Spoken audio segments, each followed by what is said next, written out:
Bonjour à tous. Alors aujourd'hui, je suis en compagnie de Monsieur Dadidé qui a participé à l'émission La France a un incroyable talent sur M6 où il a chanté le fameux titre 3D Dadidé dont il va nous parler de ses nouveaux titres également. Bonjour Dadidé. Bonjour à toi et à toute l'équipe. Comment tu vas aujourd'hui? Je suis épanoui aujourd'hui, je vais bien. Tu vas très bien? Super. Alors pour commencer, on voudrait savoir pourquoi tu as participé à l'émission La France a un incroyable talent sur M6. Qu'est-ce qui t'a poussé à faire le casting? En fait, on n'a pas trop besoin de me pousser dans la vie. J'ai vu qu'il y avait un potentiel dans cette émission et j'ai estimé que c'était une émission grand public dans laquelle j'avais certainement des choses à montrer. Et d'ailleurs, je pense qu'il y avait d'autres candidats aussi, d'ailleurs, qui ont été connus à l'échelle de Simone Langlois, qui a aussi participé à cette émission, qui écrivait des chansons pour Jacques Brel. Et donc, je me suis dit, pourquoi pas moi? Et puis, effectivement, il y a énormément d'audience dans cette émission. Et voilà. D'accord. Alors moi, j'ai lu que tu avais des nouveaux titres après 3D Dadidé, comme Sens Libertin, Chaleur ou encore Temptation. Alors moi j'aimerais savoir, est-ce que tu te considères comme un vrai chanteur, comme des vrais chanteurs, ou alors tu es comme un des candidats de télé-réalité qui fait ça pour le buzz? Alors, tout simplement, ces titres-là, ce ne sont pas des nouveaux titres, ce sont des anciens. Mais moi, je dirais que ma fonction n'est pas forcément de me fier à ce qu'on dit de moi, ou voilà, ce qu'on peut écrire sur moi, mais plutôt de faire ce que j'ai envie de faire pour moi. Et voilà. Donc, en partant de là, j'ai commencé avant l'émission La France a un incroyable talent à faire de la scène et à ne pas me fier trop à ce que pensent les gens de mes chansons, enfin, de ma personnalité. Encore parce que mes chansons, c'est pas qu'on aime ou qu'on n'aime pas, on peut le dire. Mais quand on s'attaque à ma personnalité, là, ça me blesse un peu plus. Donc, en l'occurrence, je pense que non, je suis pas quelqu'un de d'aigri de ce qu'on peut dire sur moi. Et puis, il faut toujours, il faut faire vivre aussi les journalistes et aussi les autres animateurs télé ou animatrices ou pseudo-animateurs ou animatrices qui n'ont rien d'autre à faire que de savoir, à savoir donc de dire du mal quand ce n'est pas fondé. Tu as des noms pour ces animateurs? Non,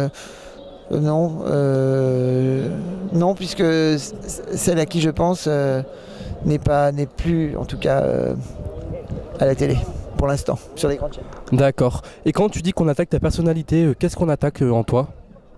On attaque, ça peut être les cheveux, ça peut être tout n'importe quoi. Plus sur ton caractère? On se refait pas, hein, et parfois il faut savoir aussi reconnaître et assumer certaines choses ce qui n'est pas encore tout à fait le cas pour certaines émissions à laquelle j'ai participé, notamment une sur une chaîne de la TNT.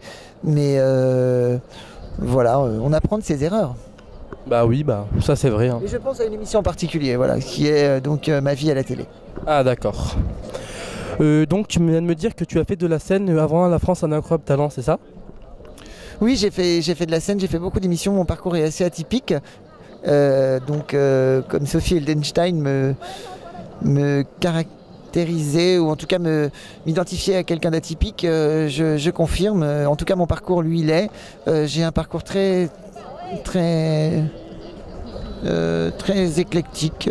J'ai fait de l'animation, j'ai été journaliste et j'ai eu une vie voilà, pour moi bien rempli comme on dit. Bien rempli et qui n'est pas terminé. Et je me suis surpris moi-même. Voilà. Bah, j'ai lu que tu étais un très grand fan de Dorothée et que tu as beaucoup interprété ses chansons. Donc laquelle est ta préférée? C'est dans les questions ça? Oui. J'aurais dû regarder. En fait, non, ce n'est pas elle était fan, ça me fait un peu penser fanatique, bon, à ce point. Personne qui la soutient quoi, enfin que. Oui, non, ce que j'appréciais chez elle, c'était son côté naturel et son côté humain. Voilà. J'ai eu l'occasion de travailler à ses côtés et je confirme, je témoigne que c'est une personne authentique, voilà, et je m'inspire, je dois ma carrière à beaucoup de gens de l'époque de chez AB Productions, voilà, enfin, et entre autres aussi à moi-même, mais c'est tout. Mais, Surtout à toi. En fait. mais en l'occurrence, j'écrirai peut-être un roman pour expliquer ça un jour, mais à travers mes chansons, on me connaît et j'arrive justement à faire passer le message sur qui je suis vraiment à travers mes chansons. D'accord. En parlant de qui je suis, tu as justement une nouvelle chanson qui est sortie, tu peux nous en parler? Oui, donc c'est une nouvelle chanson qui a pour titre donc Qui je suis, qui est un peu trendy, dans un style complètement différent des chansons que j'ai pu interpréter jusqu'à maintenant, et qui est un petit peu autobiographique. Tu animes aussi donc ton propre show, donc Daddy Day Forever Show. Donc en fait c'est comme un petit peu comme un one man show, c'est ça? C'est un tour de chant où j'allie le chant et la danse. C'est un spectacle que j'ai écrit, que j'ai joué 2 fois dans 2 salles parisiennes et que j'ai eu l'occasion de tester. Voilà, je suis aussi auteur de mes spectacles.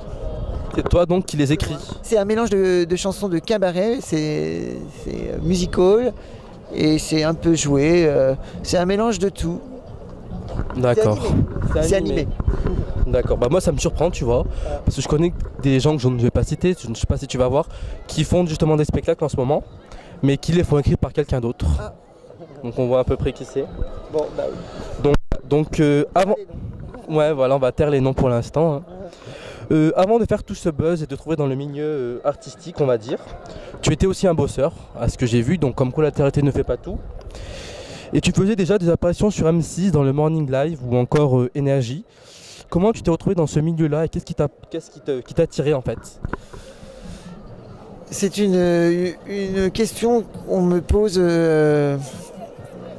pas souvent, mais parce que les choses doivent se faire ou pas. Et c'est venu naturellement, j'ai été attiré comme un aimant vers un milieu où je pense que j'ai mon mot à dire et où je pense que c'est un milieu où il ne faut pas avoir tellement d'état d'âme et ne pas faire les choses pour les autres mais les faire pour soi, mais à condition d'être bien sûr authentique, mais de se servir utile à quelque chose. Donc en fait, je savais que j'étais un petit peu le mouton noir et que j'avais, enfin, ou en tout cas la bête de foire dans ma famille. J'aimais bien animer, j'aimais bien prendre le micro et j'avais toujours des choses à montrer et à faire passer à travers un spectacle. J'aimais beaucoup imiter aussi les personnages que je voyais à la télé.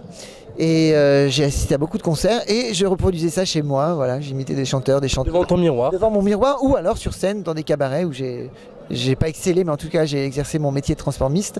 Et petit à petit, voilà, j'ai été approcher les productions télé, comme AB Productions en fait en 95. Et les choses se sont construites petit à petit grâce à mes rencontres. Voilà, et surtout à ma motivation et mon énergie qui ne faillit jamais, quoi, parce que je suis quelqu'un qui aime être actif tout le temps dans l'action et je suis resté le même. Ça me rappelle une chanson, ça. Laquelle? Chanson de Laurie. Ah oui, qui justement est dans Danse avec les stars en ce moment, donc voilà. Un peu de pub. Hein. Il y a quelques mois, tu as fait le mic des Anges 3 sur Énergie 12 et tu as insulté de connards les personnes qui te comparent à Cindy Sander. Tu peux nous expliquer pourquoi? Oui, mais parce que c'est ce que je te disais tout à l'heure. Hein. On est dans un système, dans un domaine où il faut accepter tout. Moi, j'accepte pas tout. Il faut accepter que on vous identifie à tel ou à une telle. Voilà. Chacun est comme il est, quoi. Chacun est comme il est. Et puis, elle est brune. Voilà. J'ai incité un journaliste de ce mot qui est le mot connard, qui ne fait peut-être pas sympa comme ça dit sortant de ma bouche, on s'attend pas à ce que je dise ça, mais j'ai aussi du répondant et j'aime pas qu'on m'identifie à d'autres, et puis je pense qu'elles non plus d'ailleurs, donc je pense à cette personne dont tu penses aussi, je pense. Et donc tu as même dit que c'était une rare personne de la télé-réalité naturelle, c'est ça? Oui, alors bon, en l'occurrence, je trouve qu'effectivement c'est un ovni comme moi, comme beaucoup de gens, cette personne-là, et puis et donc j'apprécie son naturel, et elle a dû aussi en baver pas mal, puisque oui, en baver parce que on est stéréotypé, elle ou moi ou d'autres sont mis dans une espèce de carcan, et pour certains journalistes, on ne peut faire que pas grand chose à part chanter de la merde, mais eux ne savent pas faire grand chose à part écrire toujours les mêmes choses, et je ne sais même pas si ces journalistes ont un tant soit peu fait des recherches et ont même eu des diplômes pour être journalistes. Donc en gros tu dis que quand par exemple ils font des chroniques, ils ne s'intéressent pas trop à la vie, ils recopient ce qu'ils trouvent dans des magazines, quoi. Non, c'est très superficiel en fait. Ouais. Il y a quelques mois tu étais dans l'émission Touche pas à mon poste, où tu es donc invité VIP, d'après ce que j'ai compris. Oui, c'est pas si vieux, l'émission s'est terminée, j'étais toute l'année dernière, toutes les semaines. Oui, en fait moi je vais dire un passage particulier, où Pascal Obispo se moquait un peu de toi, entre guillemets, en disant ne pas te connaître lorsque tu es venu un peu spécialement pour lui. Cela t'a-t-il un peu déçu sur le moment? Oh, je prends pas la mouche en direct comme ça m'a... Après coup, oui j'ai réalisé, mais non, Vous êtes revus depuis? Non, on s'est pas revus, mais bon, voilà, j'ai appris qu'il ne me connaissait pas, et effectivement, on ne peut pas être connu de tout le monde. D'accord. On va parler un peu de ton actualité maintenant. Donc, qu'est-ce que tu deviens après cette émission que tu as faite? Alors, mon actualité. Alors, aujourd'hui, Plusieurs choses donc. Plusieurs choses. Je prépare une reprise d'une chanson qui est une chanson d'un chanteur connu, dont je ne peux pas vous révéler ni vous dévoiler le nom pour l'instant. Et ce sera une chanson qui sera enregistrée prochainement et que j'interpréterai. En duo donc? Non, seul. Ah, seul. C'est une reprise, voilà. Je veillerai, et le compositeur aussi, à respecter la mélodie et les textes à la virgule près, puisque effectivement, pour moi c'est un plaisir de chanter, et j'espère que le public le ressentira ainsi. Comme actualité autre, j'ai un projet de film avec une réalisatrice de renom et une comédienne de renom, dans lequel j'aurai un rôle, et qui est en écriture actuellement. Comme autre actualité, il y a aussi Donc Dadidé va faire un film. Un film, ouais. Un film ou un film, enfin... Un long métrage. Un long métrage, donc. Ouais. Un long métrage, actuellement en écriture, dans lequel j'aurai un rôle. Et Principal? J'aurai un rôle, c'est déjà beaucoup, je pense que tous les rôles sont principaux dans un film. Je disais dans un jour, j'avais témoigné que j'aurais souhaité faire du cinéma, mais je sais que je suis un peu dur à canaliser, et je me voyais pas faire autre chose que mon propre rôle. J'espère que la réalisatrice l'aura ressenti ainsi, et que ce sera effectivement un rôle, non pas de composition, que j'aurai. Comme autre actualité, j'ai la sortie j'ai aussi un titre donc 3D Dadidé, qui sortira dans une compile prochainement et qui sera dans les bacs. Et pour le reste, à Noël aussi, j'apparaîtrai tous les jours dans une émission sur M6 de divertissement, voilà, une quotidienne où on va me découvrir vraiment sous un autre jour. Sous un autre jour, voilà.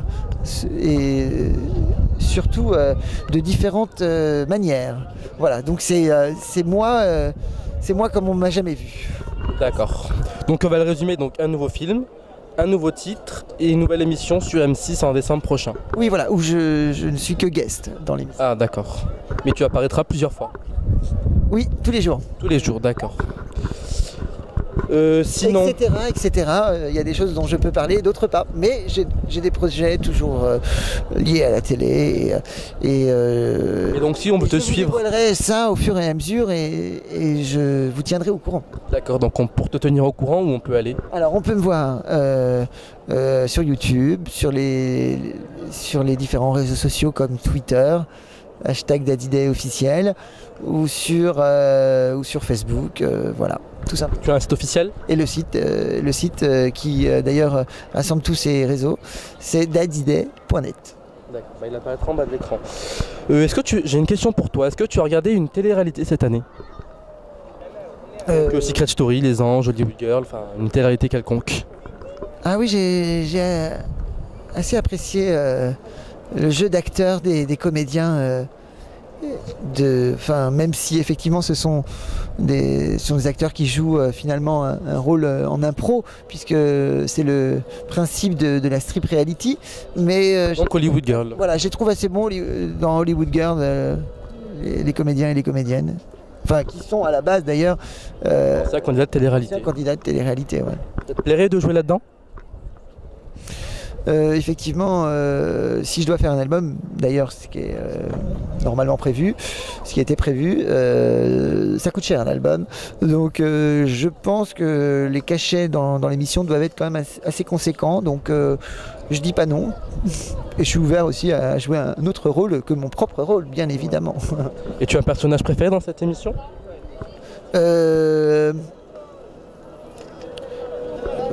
J'ai un candidat qui me fait vraiment craquer, je vais le dire. C'est Kevin. Ah, Kevin. Voilà. Mais sinon, non. Mais effectivement, à part lui, non, personne ne me fait craquer. D'accord. Donc, on le résume, tu seras donc on te retrouvera à la télé en décembre, c'est ça? Oui, c'est ça. Et sûrement avant, dans d'autres émissions, soit des rediffusions sur les chaînes de la TNT d'émissions, parce que c'est ça aussi, la TNT, c'est surtout beaucoup de rediffusions. Et sur D8 aussi, avec Cyril. Ah, sur Direct 8 donc. Non, sur nouveau, maintenant, c'est plus Direct 8, c'est D8. D'accord. D comme... DaddyDay. Voilà. Bah voilà. Voilà, donc je vous en dis pas plus, mais j'ai déjà dit pas mal. D'accord. Oui, coucou. Ok. Éteins. Quand c'est bon.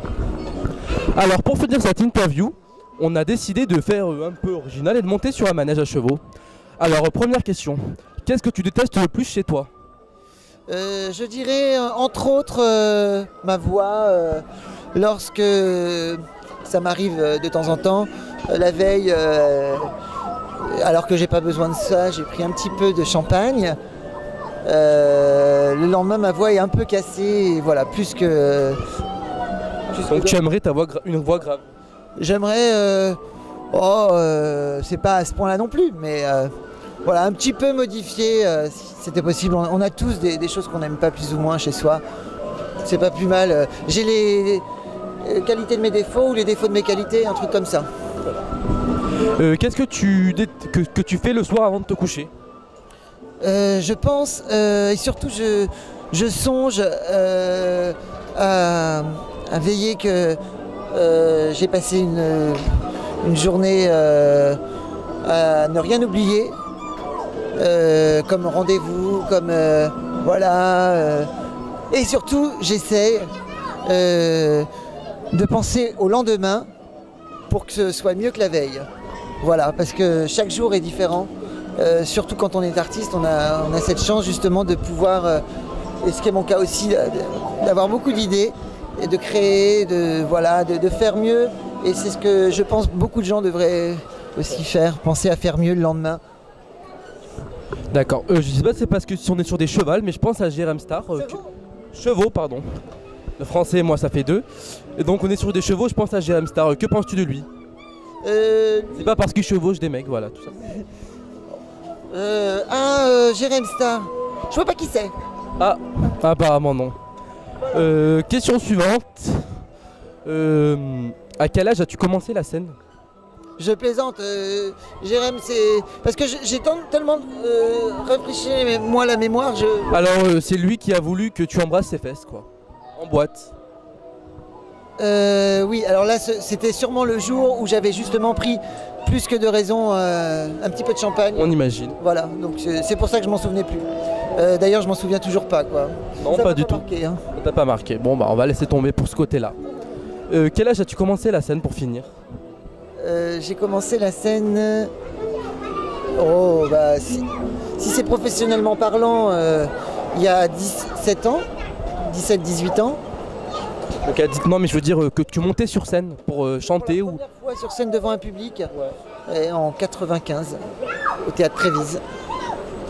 Ah, d'accord. Et pour finir, où on peut te suivre? Eh bien, on peut me suivre soit sur les écrans de télé, sur D8 prochainement, et on peut me retrouver sur Internet. Et si vous avez raté les émissions, il y a aussi le replay. Voilà. Et bien sûr sur M6 prochainement pour un nouveau programme. Voilà. Super, bah merci beaucoup d'avoir accordé cette interview à presseplanète.be. L'actualité people en un clic. Et à très bientôt, David. À très bientôt. Merci. À très bientôt, bisous.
Celui que vous pensez, celui que vous voyez, celui que vous croyez. Je ne suis pas celui que vous pensez, celui que vous voyez, celui que vous croyez. Je me cache derrière une image, mes valeurs sont pleines de sens. Je suis quelqu'un qui partage. J'écoute plus souvent que l'on pense. Je tourne comme un lion en cage. Je peux faire preuve de violence.